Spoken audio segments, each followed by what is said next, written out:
तो शक्तिशाली gender based violence के सर्वाइवर्स को सपोर्ट करती है। और जब मैं जेंडर बेस्ड वायलेंस सर्वाइवर्स कहती हूँ तो मेरा मतलब ये है कि कोई भी व्यक्ति या कोई भी समूह ग्रुप जिनके साथ किसी प्रकार की हिंसा हो रही है क्योंकि उनका सेक्स कुछ एक प्रकार से है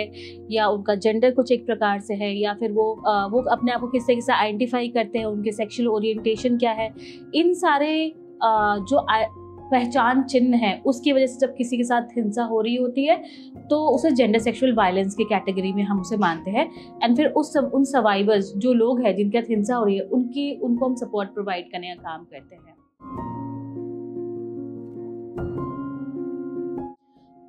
शक्तिशाली कोशिश करती है कि एक होलिस्टिक तरीके से उनको सपोर्ट प्रोवाइड किया जाए और उसके लिए शक्तिशाली एक 24/7 हेल्पलाइन रन करती है। हेल्पलाइन के थ्रू हमें देश के अलग अलग कोनों से लोग रीच आउट करते हैं जो कि सर्वाइवर्स होते हैं या फिर सर्वाइवर्स के बिहाफ पे लोग रीच आउट करते हैं और वो शेयर करते हैं कि क्या समस्या है और किस तरीके से मदद चाहिए।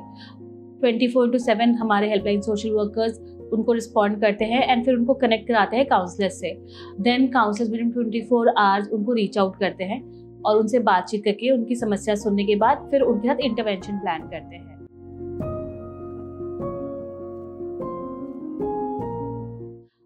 जब मैं इंटरवेंशन प्लान करते हैं कह रही हूँ तो उसका मतलब है उनकी समस्या का समाधान करने की उनके साथ मिल के कोशिश करते हैं। एक संस्था के तौर पे हम बहुत ज़्यादा विश्वास इस चीज़ पे करते हैं कि जब कोई मदद मांगने के लिए या फिर मदद के लिए हमारे पास आता है तो हम अपना राय अपने तौर तरीके उस पर ना थोपे, हम उनकी बात सुने, उन्हें किन चीज़ों की ज़रूरत है और वो किस तरीके से हमसे मदद चाहते हैं, हम उसके बारे में समझ के ही फिर उनके साथ मदद प्लान करते हैं, इंटरवेंशन प्लान करते हैं। जिन इंटरवेंशंस तरीके से इंटरवेंशन शक्तिशाली उन्हें मदद करती है, जिन इंटरवेंशन के साथ सबसे पहले तो वो हेल्पलाइन है। हेल्पलाइन के तो अपनी समस्या शेयर कर सकते हैं, बातचीत कर सकते हैं, काउंसलर से कनेक्ट हो सकते हैं। जिसके बाद काउंसलर से कनेक्ट होते हैं फिर उनके साथ काउंसलिंग के ज़रिए, बातचीत के ज़रिए उनकी समस्या को गहरी तरीके से समझते हैं और समझने के बाद फिर उनकी नीड्स को आइडेंटिफाई करते हैं कि इनकी ज़रूरतें क्या है। ज़रूरत आइडेंटिफाई करने के बाद फिर उनसे समझने की कोशिश करते हैं कि वो किस तरीके से मदद चाहते हैं और उनके साथ कई बार ऑप्शंस पे बातचीत होती है कि क्या ऑप्शंस है उनके पास, क्या नहीं है, किन तरीके से काम कर सकते हैं। तो काउंसलिंग के ज़रिए सारा प्रोसेस जो आगे का जो रास्ता होगा वो तय किया जाएगा।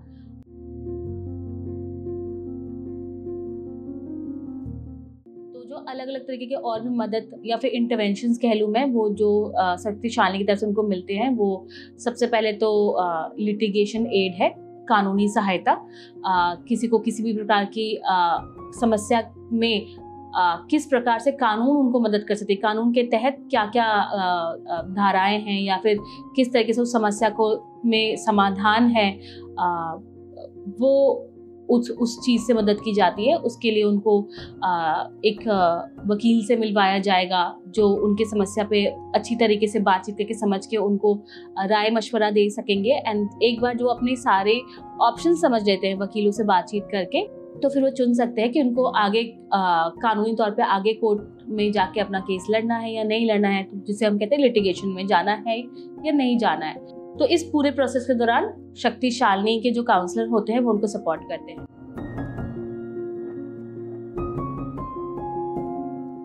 जो सेकेंड टाइप ऑफ इंटरवेंशन की अगर मैं बात करूँ तो दूसरा इंटरवेंशन है वो है हेल्थ केयर नीड्स, उनके असेस किए जाते हैं। हेल्थ केयर नीड्स 4 तरीके के हो सकते हैं: physical health care needs, mental health care needs, reproductive health care needs and sexual health care needs. इन चारों को असेस करने के बाद उनको फिर सही रिसोर्सेज से कनेक्ट कराया जाता है जहाँ से उनको सही तरीके से इंफॉर्मेशन, नॉलेज और मदद मिल सके। ये अलग अलग पार्टनर्स के थ्रू करते हैं, गवर्नमेंट हॉस्पिटल्स के थ्रू करते हैं।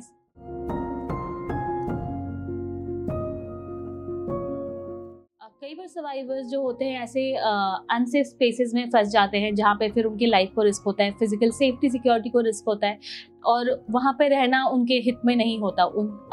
अब्यूजिव स्पेसेस में। तो वो कई बार हमें रीच आउट करते हैं क्योंकि वो खुद निकल नहीं पा रहे या फिर उन्हें बंद कर लिया गया है, उन्हें कन्फाइन कर लिया गया है इलीगली। तो वो फिर मदद के लिए रीच आउट करते हैं कि हम उनको वहाँ से रेस्क्यू करा सके। तो कई बार शक्तिशाली लोकल पुलिस के साथ, लोकल और एनजीओ के साथ जो रेस्क्यू पे काम करती हैं देश के अलग अलग हिस्सों पे, उनके साथ मिलके सर्वाइवर्स को रेस्क्यू भी करते हैं उनके अब्यूजिव स्पेसेस से। कई बार वुमेन कमीशन भी हम रीच आउट करते हैं सपोर्ट के लिए।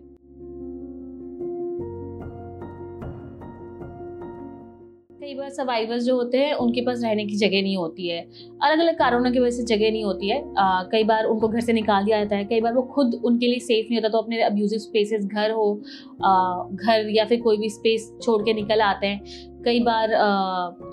उनको घर से निकलना पड़ जाता है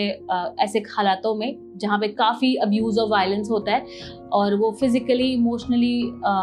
सेक्सुअली सेफ महसूस नहीं कर पा रहे होते हैं। तो फिर वहाँ से उनके लिए निकल जाना बेहतर लगता है उन्हें, एंड उस सिचुएशन में हमें रीच आउट करते हैं एक सेफ स्पेस के लिए जहाँ पर वो रह सके। उस समय हमारे शक्तिशाली एक शेल्टर होम रन करती है जिसका नाम पहचान है, और पहचान एट अ टाइम 10 औरतों को के लिए स्पेस होता है वहाँ पे, 10 अडल्ट वुमेन जिनको भी शेल्टर होम की आवश्यकता है और जो कि सर्वाइवर्स है जेंडर सेक्सुअल वायलेंस के, वो वहाँ पे आके रह सकते हैं। जब मैं औरत कह रही हूँ तो फीमेल असाइंड एट बर्थ की बात कर रही हूँ, जो अपने जन्म के समय जिनको डॉक्टर ने कहा है कि वो लड़की पैदा हुए हैं, उनके लिए शेल्टर होम है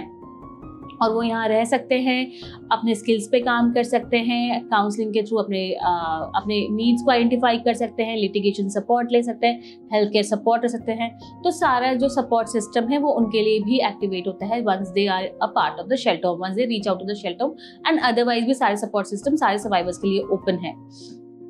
शेल्टर होम में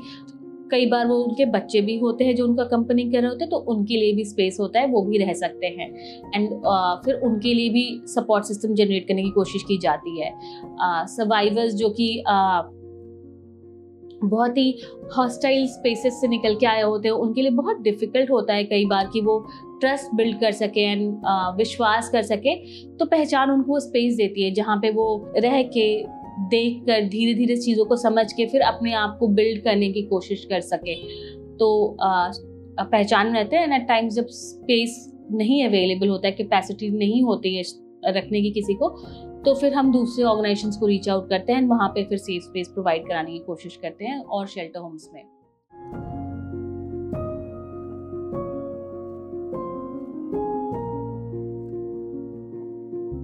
शक्तिशाली जब सर्वाइवर्स के साथ काम करते हैं, उनके साथ इंटरवेंशंस प्लान करते हैं, तो काफ़ी सारा फोकस जो होता है उनके रिहैबिलिटेशन पे होता है।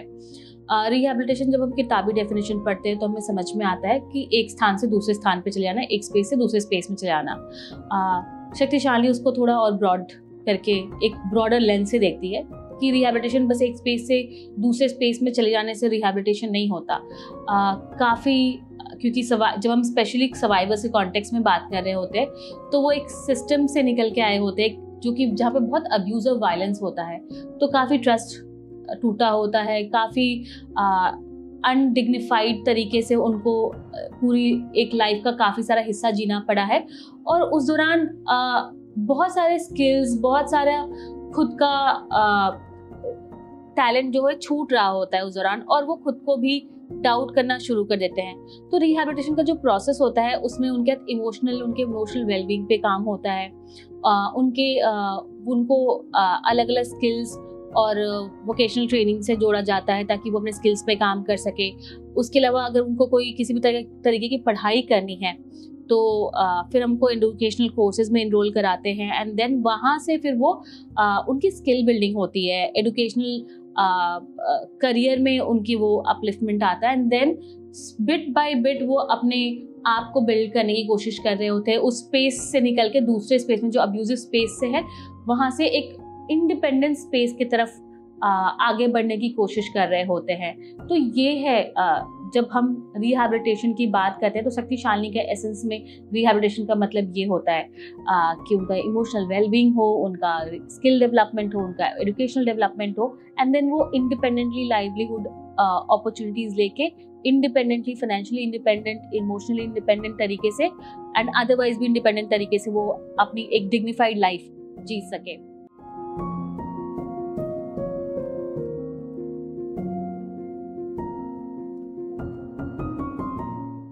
इंटीग्रेशन का मतलब कि जहाँ से वो निकल कर आए हैं वापस उसी स्पेस में जाना। तो री इंटीग्रेशन हम 3 तरीके से करते हैं। अगर सर्वाइवर चाहे कि वो अपने मैरिटल फैमिली में वापस जाना चाहता है तो फिर वो वहाँ जा सकता है, अगर अपने नेटल फैमिली में जाना चाहता है तो वहाँ जा सकता है, या इंडिपेंडेंटली अपने फ्रेंड के साथ, पार्टनर के साथ, या अकेले भी री इंटीग्रेट होना चाहता है और अकेले ही गुजर बसर करना चाहता है तो वो भी एक उनके लिए अपॉर्चुनिटी या ऑप्शन होता है। री इंटीग्रेशन के प्लानिंग के दौरान या जब री इंटीग्रेशन एज एन ऑप्शन वो एक्सप्लोर करना शुरू करते हैं, उस दौरान बहुत सारी प्लानिंग होती है उनकी सेफ्टी को लेकर के, उनके एजुकेशन को लेके, उनके हेल्थ केयर को लेकर के, कि जब वो री इंटीग्रेट होंगे तो फिर वो किस तरीके से फॉलोअप्स के थ्रू उनको वो सर्विसेज कंटिन्यू रहेगी, काउंसलिंग सेशंस कितने फ्रीक्वेंसी पे होंगे, या फिर किस तरीके से उनके लिए बाकी उनके जो लिटिगेशन नीड्स है, हेल्थ केयर नीड्स है, जनरेट किए जाएंगे और उन तक पहुँचाए जाएंगे। उनके क्राइसिस मैनेजमेंट प्लान होता है कि अगर क्राइसिस सिचुएशन में आ गए तो फिर किन हेल्पलाइंस को रीच आउट करना है, इमीडिएट हेल्पलाइंस कौन सी होगी जो रिस्पॉन्ड करेगी, कहाँ पे किस सिचुएशन पे करना है, तो फिर सारे उनको रिसोर्सेज भी प्रोवाइड कराए जाते हैं जब वो री इंटीग्रेट होते हैं, ताकि वो इन टाइम्स जब उनको दिक्कत हो रही हो या फिर किसी तरह से अब्यूजिव स्पेस में हो तो वो फिर रीच आउट कर सके और मदद ले सके।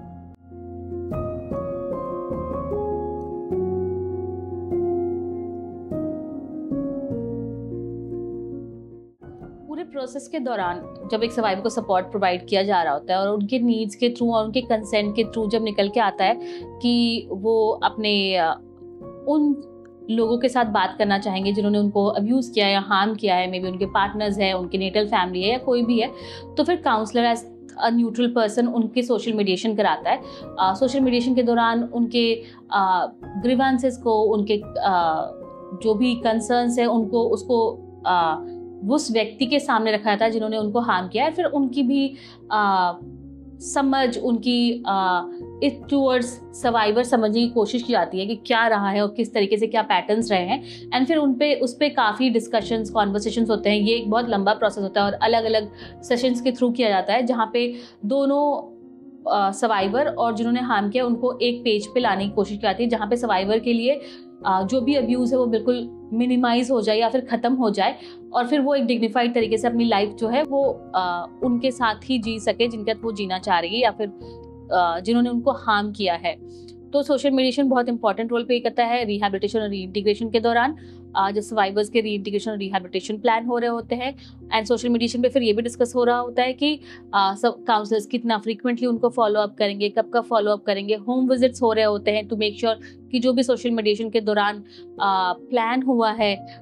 वो फॉलो किया जा रहा है, एंड देन दोनों पार्टी जो है वो सेफ्टी के साथ एक छत के नीचे रह रही है। तो ये एक बहुत इम्पॉर्टेंट अहम हिस्सा है सर्वाइवर सपोर्ट का, जिसको हम सोशल मीडिएशन कहते हैं।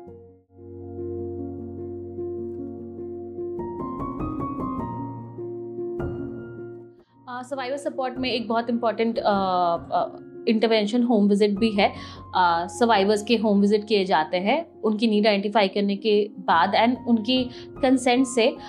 इसके अलग अलग पर्पसेस है, क्यों करते हैं हम थोड़ा सा उसके बारे में बात करना चाहूँगी। एक सर्वाइवर की सेफ्टी, सिक्योरिटी एंड उनका लिविंग सिचुएशन असेस कर पाते हैं हम, जो कि कई बार सर्वाइवर्स खुद नहीं शेयर कर पाते हैं, डर के मारे या कोई भी रीज़न है। तो एक वो रीज़न है ताकि हम उनको जाए और उनसे बातचीत करें। कई बार उनके इंटरवेंशन के दौरान ही ये प्लान होता है कि सर्वाइवर्स चाहते हैं कि हम जाके मिलें एंड हम जाके असेस करें कि वो जिसकी बात करें, जो चीज़ें शेयर करें, वो किस उसकी ग्रेविटी क्या है। तो वो कई बार उसका अंदाज़ा घर में जाके ऑब्जर्वेशंस के थ्रू, बातचीत के थ्रू, दोनों पार्टीज़ को सोशल मीडिया के थ्रू दौरान साथ में लाके जब उनके स्पेस में ही हम बात करते हैं तो फिर और भी नुआंसेस समझ में आते हैं। एंड थर्डली, जब एक बार सर्वाइवर रिहैबिलिटेट हो गए हैं, रीइंटीग्रेट हो गए हैं, तो एक फॉलो विजिट के तौर पे भी उनके होम विजिट्स किए जाते हैं।